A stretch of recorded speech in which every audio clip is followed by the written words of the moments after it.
Le jeune citoyen investi, en passant par les droits et devoirs du membre d'ICAI et l'identité corporative, 3 modules de formation organisés par la Jeune Chambre internationale Cotonou-Océan au profit de ces nouveaux aspirants. Les dites formations visent à mettre à la disposition de ces jeunes membres des opportunités de développement pour devenir des meilleurs leaders. Vous savez, qu'on le veut ou non, aujourd'hui, le monde est soumis à de perpétuelles agitations. Et pour pouvoir résister, il faut forcément avoir des outils, des moyens d'action.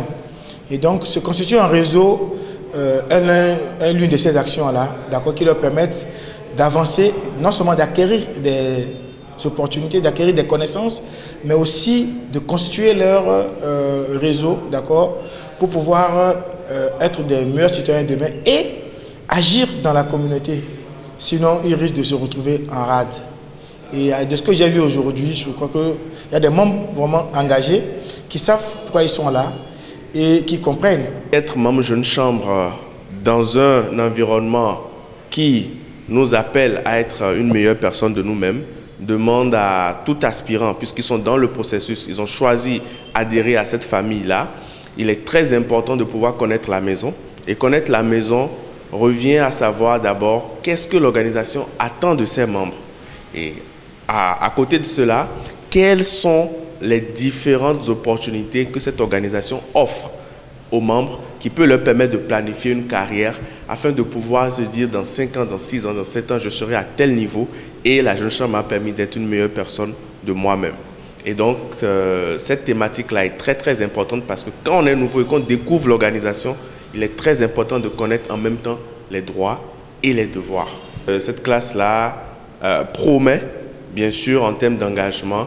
Je peux vous dire que c'est avec satisfaction que je les entretiens et j'ai gagné d'eux et j'ai apporté quelques éclaircissements sur un certain nombre de choses. Et je suis convaincu, avec le dynamisme et l'enthousiasme que j'ai senti, que l'objectif de la Jeune Chambre Cotonou-Océan, qui est de les faire tous adhérer à l'organisation, sera atteint.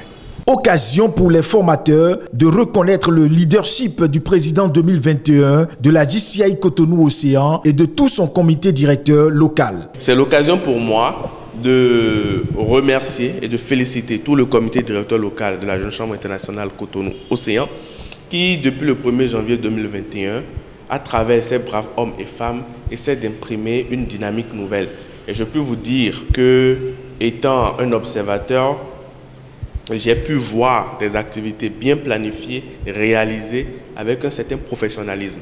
Et tout ce qui est fait, tout ce qui a été déjà fait, me conforte et me permet de dire félicitations et chapeau à la Jeune Chambre internationale Cotonou-Océan, qui est actrice principale de la dynamique valorisant notre investissement comme les 46 autres organisations locales. De ces genres de formation, la jeunesse en a besoin pour son épanouissement et son développement. Les regards sont désormais tournés vers d'autres formations.